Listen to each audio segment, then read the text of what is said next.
I think a way to get really big is to kind of take that approach where you're just like, I'm just going to do one thing and I'm going to get it well funded.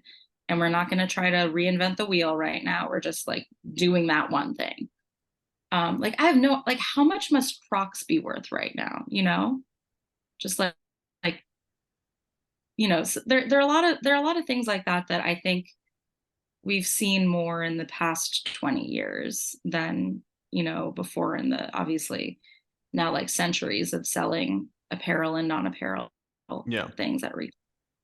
Yeah, Um, and I mean, contemporary or designer or luxury brands can learn to, again, focus a lot of their energy, focus on resources on those hero products. And then again, just creating collections to spice things up, and stand out in the marketplace from a positioning perspective.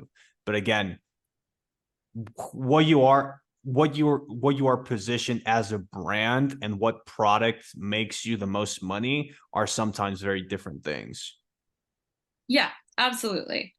Um, and that's actually honestly like often a struggle internally in brands. Just like how much do we want to communicate on this thing that's making us money and how much do we want to communicate our vision? And you don't necessarily have to choose between the two. You just need to have the capacity to do both. Yeah. Or I or do. great decision making, the discipline to sort of like balance both things at the same time. Sure. Yeah, yeah. And the other thing is like once you have something that is so out there on the market, you don't even need to like market it anymore.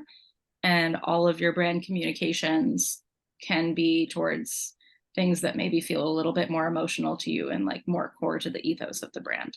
So like eventually you can kind of branch off. Amazing. And hypothetically speaking, again, a lot of ifs and buts and relative to a lot of different things. But once you've had all of those things, right, and you're analyzing a brand, let's say it's one in a similar position, I'm guessing it might be strong from a D2C perspective, but it's interested in expanding wholesale, right, or wholesale channels. What would be the next thing? Do you think having a regional approach to expansion is also the way to go? Again, following the same focus and following the same focus not only on the product and how you're communicating it, but also in the types of markets that you're expanding into and the type of sales strategies that you're doing, like focusing only on D2C or focusing only on wholesale in the US. What would be the next sort of like best thing? And again, Yeah, this is very generally speaking, of course, because I mean, people need to understand that everything depends a lot on each brand and their situation. But overall, what do you think is a better philosophy to have when it comes to expansion?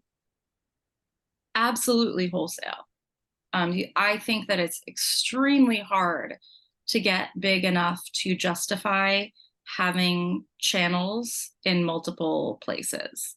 Like, either having, like particularly targeted regional online strategies versus, or, like opening up your own retail stores in different cities. I think that that's a question for a particularly well-established brand.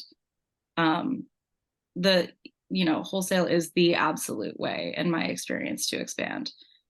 Of And course.